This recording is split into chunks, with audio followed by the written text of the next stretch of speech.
everybody, welcome back to the E-List Creatives featuring smart, hot creatives doing smart, hot, and creative things. And today we're so excited to be joined by Colin Shafer, who is a Canadian documentary photographer. Hi, Colin.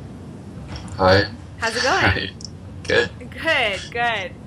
So, Colin's work includes such projects as Cosmopolis Toronto and also his latest project, the Interlove Project, which we're going to talk about today. I'm really excited about that. But maybe to start, Colin, you can give us a bit of background in terms of where you're from, where you grew up, and what are some of the major, I guess, milestones that led you down this path to becoming a documentary photographer. So I'm from Kitchener, Ontario, Canada. Yeah. And I guess I've never studied photography, right? So my background is a little complicated. I've studied psychology, environmental science, education, and international development. But I guess throughout that process, I always was taking pictures. And it wasn't really until, until a couple years ago when I started to feel like I am truly becoming a photographer. And part of that was finding my niche, which I think is in documenting things and portraiture more specifically. It's something I really enjoy. So I think that's kind of the evolution of my becoming a photographer. Great. So when you made that transition, did you decide at any point to take any formal training, or was it just kind of training on the job, like learning as you go type of thing? Yeah, definitely learning as I've gone. When I look back at, stuff that I did a couple years ago, I think it's pretty bad. So that just shows that I think I'm still improving today. But I've never taken a photography class, and I really don't think I want to. Mm-hmm. Yeah, and why is that? What do you think that adds to your work? I think with art, sometimes if you understand it, maybe the technical sides of it too much, you might start to either lose the passion or just become too fixated on that, and maybe trying to mimic stuff that's already been done, whereas I guess I've been operating outside of a box, and I think I'm going to continue to do that. Right.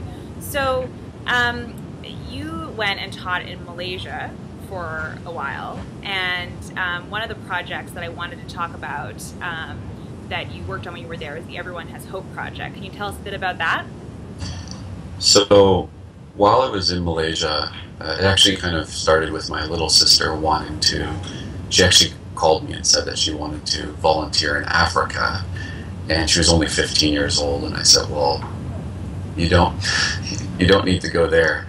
You can come to Malaysia and I can find you something to do.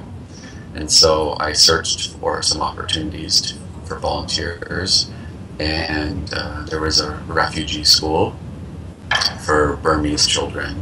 It was run by a charity, and I set my sister and her friend, both 15, up with the opportunity to volunteer there. And so we showed up the first day, and oddly enough, to my surprise, they'd actually had 3 classrooms, one for each of them and one for myself. So I had 6-year-olds who were very rambunctious, and I'm a high school teacher, so I had no clue what to do with them. Right.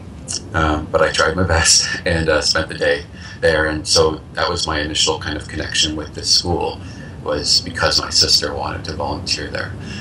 And then from there, I started thinking about, I'd actually seen a film called Born into Brothels, where an American photojournalist gives cameras to kids in India to document their lives in the brothels. And so I thought it would be an interesting thing to do with these children at this Burmese refugee school.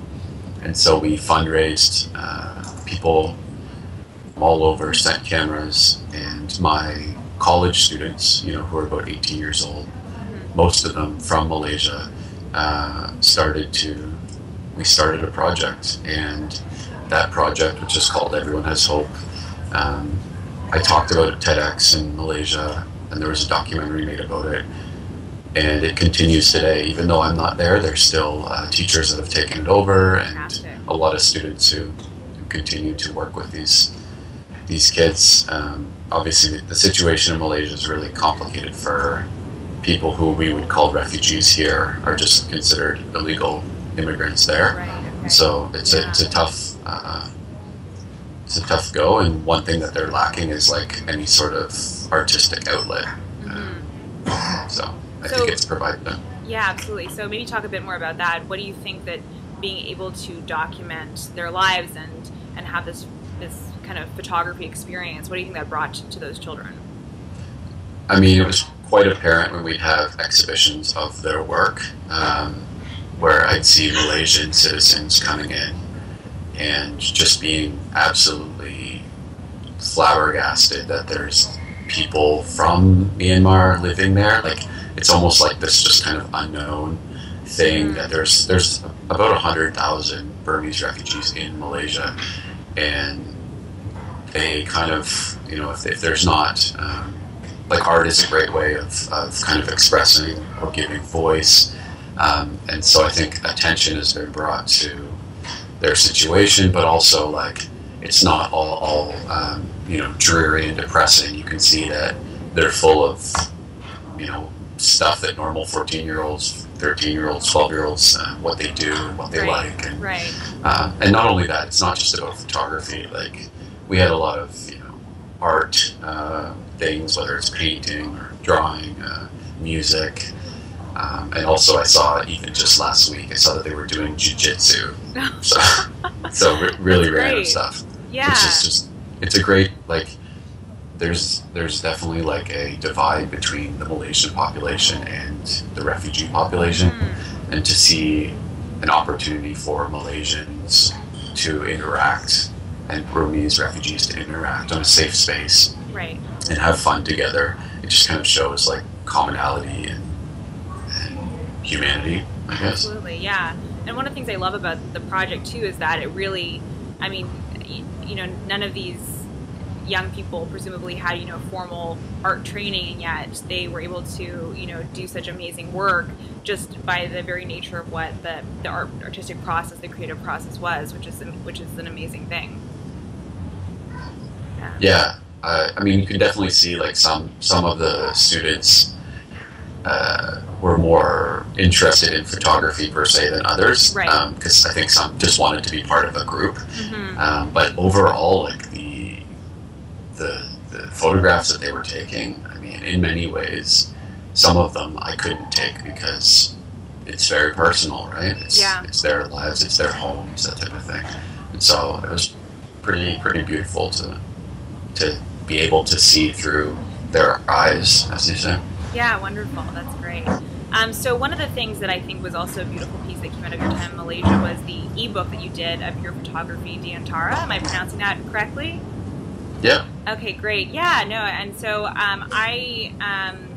Diantara, I think means in between, and so maybe you can talk a bit about what inspired that as a title, and what inspired your collection of work for that book itself.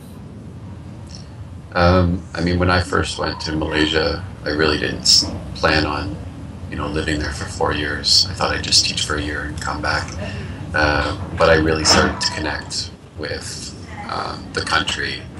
I was writing in the newspaper and making a lot of friends who were, I guess, activists in, you know, whether it's stuff to do with sexuality or religion or women's rights, just by the nature of it, because I was teaching world issues and doing, just basically getting involved in ways that I didn't plan on. And so, as an ode to that 4 years, I wanted to put together, you know, a collection of the photographs I'd taken in the country that now meant so much to me. And not only that, I wanted to include the writings of people who I'd met. So in that book, there are, you know, authors or journalists, musicians, poets, activists, so a wide range of Malaysians who had come across, and their thoughts and words. And the basis for the title is that Malaysia is, held up, I guess, as a moderate Islamic majority country, but it's a really complicated place with many different kind of currents. It's going in many different ways, and I guess from my observations, I'd say it's kind of an in-between state, and its complexity that made it very interesting to write about or to photograph, because you see so many aspects of modern westernization, and then you see so many aspects of conservative values and so on. So it's a complicated place. No, absolutely. Well, I'm just going to show this so people can get a sample, but one of my favorite photographs from the book was this one. I don't know if you can see. Yeah, that's Sophie. Yeah, beautiful, beautiful photograph. Just fantastic. That's just one sample for everyone to see what's in this book. So I've just really enjoyed it, a powerful piece. So thank you for putting that out. It's great. All right, so, flash forward back to Toronto. So that must have been an interesting transition to move from Malaysia to Toronto.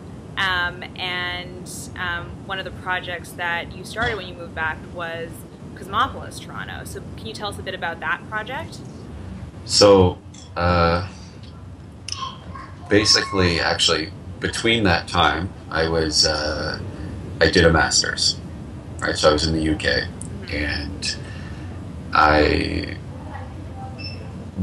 was a little stressful because my grandmother wasn't doing very well. She lives in Toronto, and I was taking a lot of photographs, but I also was thinking that it was time to come home to be around her and around my mother to help out or whatever. And I started thinking, like, what is it about Toronto that hasn't, what story hasn't been told adequately? And one of the things that I thought I could do in portraiture was diversity.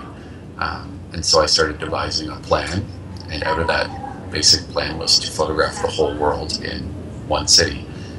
And that was the basic concept. And I didn't know whether it would work, but it did, I think, because 1 year later I photographed 195 people, and met people from Liechtenstein to Tuvalu.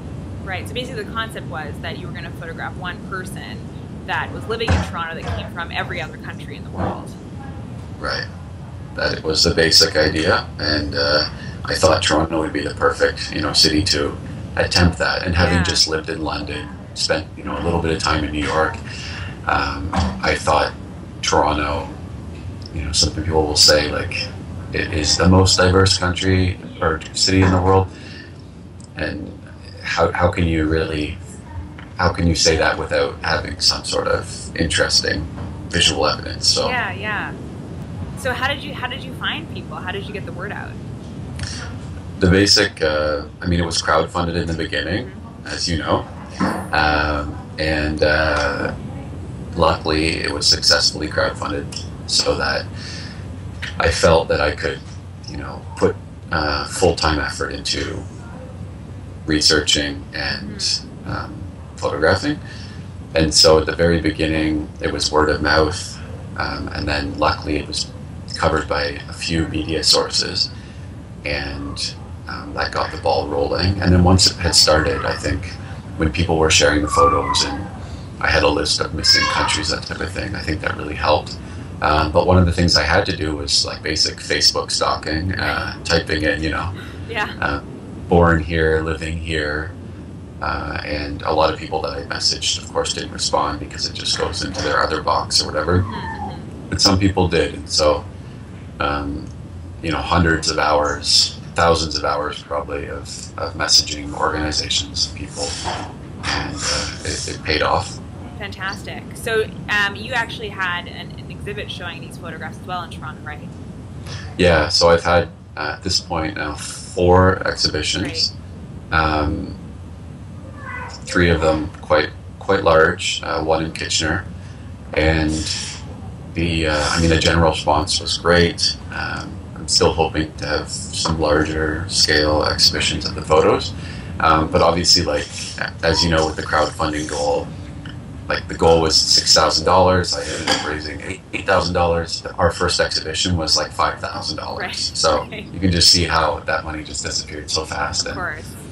this project was never an economic endeavor, but you know, the impact it's had on the people involved has been really touching. And then also just for anyone who has migrated, you know, it's quite amazing to see how the project kind of encompasses, I guess, 2014 Canada, but also 2014 Canada immigration experience, Right. and provides a sense of belonging because people can hear the stories of others who have, you know, gone through the same losses and gains through venturing to a new place. So why do you think, you know, you mentioned the impact it's had on people, both participants in the project and people viewing the photos. Why do you think that's had such a kind of a universal impact on people? I mean, I think that diversity itself is a quite empty idea unless you kind of dig in and really explore what it is that makes it up. And what makes up diversity is the individuals. So I think it's the power of the individual story, and that the people I photograph, they don't fit any sort of preconceived box of what someone from a particular country is like. There's a lot of diversity within the diversity, and it's something that I think is rather beautiful. Very beautiful, so interesting, yeah. And also giving people a chance to have their story told through photography is such a powerful thing as well. So I can really see why that would resonate. So you've got a new project on the go, which it sounds fantastic, and I really would like to dig a bit deeper into that. So tell us about the Interlove project. So I did not plan on doing another project right away, and part of the reason why I'm still in Toronto is because Cosmopolis Toronto, you know, took longer than I thought, and I still hope that maybe it will become a book, and you know, it can be exhibited in other places and that type of thing. So I wasn't ready to leave it, and then as I have been, you know, I haven't been taking as many pictures. I've just been more working with the content of Cosmopolis Toronto and sharing it and so on. I started really wanting to do something new. And I guess I've studied, but I've also thought a lot about, well, my master's is in the political economy of violence, conflict, and development. Okay. And one of the things that we talk a lot about is, I mean, religion comes up a lot, right? Just differences, I guess, come up a lot. And this past year has obviously been one with quite a few new or ongoing conflicts. And a lot of tension around the world. And so I thought, as I met these people throughout Cosmopolis Toronto, I thought, you know, Toronto Canada at large is an interesting place because in many ways it does allow for certain levels of freedoms of kind of exploration within different faiths, and also people can kind of mold or form their own identities quite freely. So I thought if anyone is going to do a project regarding interfaith relationships, why not me and why not here in Canada? Because it is a place where I think interfaith relationships flourish, whereas in the rest of the world, quite commonly, from my experience, it can be quite difficult. And so I came up with the basic idea to try and photograph couples who identify as interfaith in a portrait setting, environmental portrait setting, of them kind of where they feel comfortable but also expressing their affection. And so basically I've already photographed 5 different participant groups, And my hope is that through these 5, people can get a general idea of what the project's going to be like, and then I'm going to try and crowdfund it, because otherwise, as I said, I did not plan on doing another project. Right. And these projects are, luckily I'm staying with my grandma, because otherwise, there's certain things, especially within Toronto, that it's just expensive to live. Yeah, absolutely. But it's kind of like, I don't want to say it's an addiction, but I just really get a lot out of this type of work. Yeah.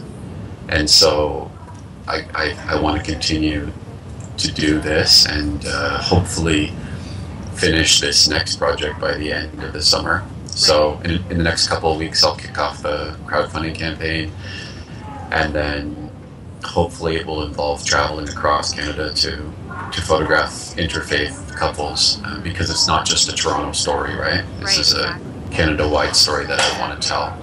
And the first 5 examples I think are really strong, so hopefully people will get behind it. Great, absolutely, and keep us posted at the E-List as well. We'll be happy to put some information about that crowdfunding project up on our site when you have that set up. That sounds fantastic. That's great. So, it seems like for all these projects, you've had a real basic source of inspiration for all of them. So talk a bit about, in terms of your creative process, what are some of the major sources of inspiration? What inspires you to continue to create? I mean, I think luckily I'm in a position where, because I'm from Canada, because I've never had to really, think about how am I going to put food in my belly, that type of thing. I've been able to kind of explore these, higher level artistic endeavors, and so I'm thankful for that. And I guess one of the things that inspires me is to create dialogue. I think really, that's one of the big things, is that if I'm doing something and I see people talking about it in positive ways, that really keeps me going. And sometimes, people will reach out, like with Cosmopolis Toronto, like I said, I get emails from people who, don't know me and are saying, I just read the story of so-and-so, and I just want to say, it really touched me, or it made me feel like I'm not alone, or whatever. And it's pretty cool, because photography is, photography alone doesn't necessarily do that. But this type of storytelling, documentary photography, it seems to have that type of an impact. And so I've never really done photography I don't feel good about. Kind of the types of projects that I pursue are ones that I believe in. And I mean, obviously, when I was planning on photographing the whole world in one city, I had a lot of naysayers and people saying this is not going to work, or this is not a good idea, or whatever. Right. But I think it would be fair to say that it worked. Absolutely, and yes. I believe the same with Interlove Project, that this is, in a Canadian context, we're past the interracial relationship stage. That was something that photographers, covered 40 years ago, 30 years ago, maybe 20 years ago. Right, yeah. But today, I think, and I'm very interested in how do people make this work? If there's people around the world fighting, often along religious lines, how is it that 2 people can raise a family and love with these different beliefs? And obviously, a lot of people are doing it. So why not tell those stories? So yeah, it inspires. That definitely is inspiring. The meaning behind the projects. Yeah, and one of the things that you've mentioned a few times, and that I want to come back to, is this whole idea of storytelling, because it seems like that's something that's this common thread that weaves throughout your work. And so what do you think it is about the story, and allowing people to tell their story, and people to also visually see that through the photographs of other people's stories? What is so powerful about that, just project to project, human to human type of thing? I mean, my my TEDx Toronto talk, actually, which comes out at the end of the month, um, it focuses a lot on that. And I think a lot of the storytelling that I've done has been very, it would be fair to say, participatory, in the sense that the people in the photographs, the people whose stories are being told, are very involved in making sure that their story is something they feel good about. And I think that is really important. A lot of photography often is, and I've done this in my past, is of people that the photographer doesn't know, and then they kind of maybe make guesses at what their situation's like or what they think, and oftentimes it's incorrect, and it kind of follows that, you know, photos worth 1,000 words concept, which I don't believe in. And so I think the storytelling in a kind of authentic, honest way is important, because something like diversity or religion are it's really powerful concepts that people in positions of authority could use and abuse, but it's really the individual people within that I think need to have a voice. And if I can help in any way, you know, with a camera, that seems pretty great to me. And so that's Yeah. I think that's that. Cool. No, that's great. So you mentioned your TEDx talk. So tell us a bit more about that. You filmed it now. So and it's about storytelling. Is that right? I mean, I think it's hard to kind of put my finger on, you know, exactly what it is about. But I guess the big idea is the importance of storytelling, but in a way that you're allowing the participant to tell a story they feel good about. And that's something that was a big part of Cosmopolis Toronto. And then I kind of, in my TEDx talk, I kind of elaborate on that through 2 examples from the project. And I think it went okay. You know, it was a really amazing experience to stand in front of 1,000 people and know that, you know, maybe millions are going to see this. Incredible, yeah. But I think I did the project justice, which is important to me. Great. No, that's really fantastic. And so how about for young photographers who are, you know, just getting going or trying to develop their craft or their art, what kind of advice would you give to them about that process? I mean, I think one of the big choices is to whether to go at photography as a job or to go at it as a passion. Myself, I've been continuing to go at it as a passion. Obviously, right now, I've been taking, you know, some side jobs with it, but always still doing things that I feel good about. So, you know, whether it's, you know, I'm going to be photographing at University of Toronto's campus, or I'm going to be working on a book of influential Hispanic Canadians, you know, but these are all projects I still feel good about. I'm not selling my soul to the photography devil. But, you know, I think it's fair that in many cases, many people who want to truly make a living, you know, because I'm not banking, you know, my assets are quite minimal. I'm not a good example of someone who's like made it in photography in that sense, and so that's why it's nice to be a teacher. You know, that I know that I've got that kind of career as an option, but so I think for someone who's young, if they're looking to do photography as a job, I probably wouldn't be the best model to follow.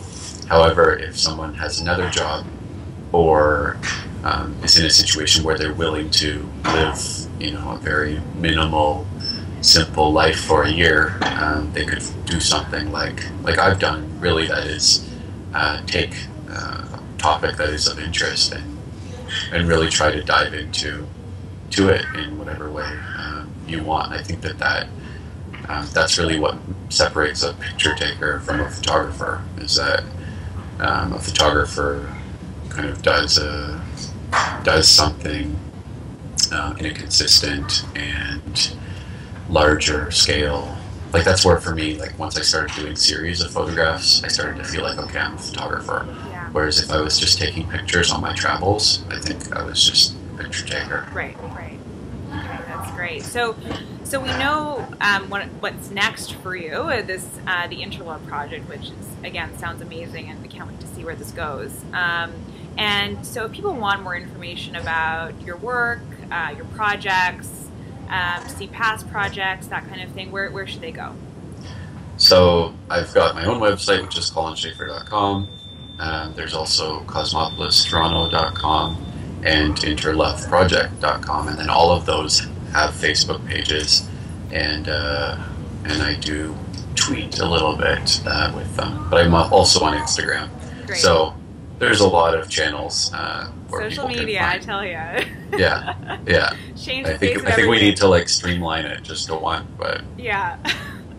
I know, it's true. It's always hard to figure out if you should blanket it or what you should do, right? yeah, it's crazy. Yeah, it really is. Great. So last question for you. What does creativity mean for you? Oh boy, that's a tough one. I mean, I think creativity is making something that makes others go, oh, never really looked at that like that, or never really thought of that in that way. And so if I've done that with my work, then I would say I've been creative.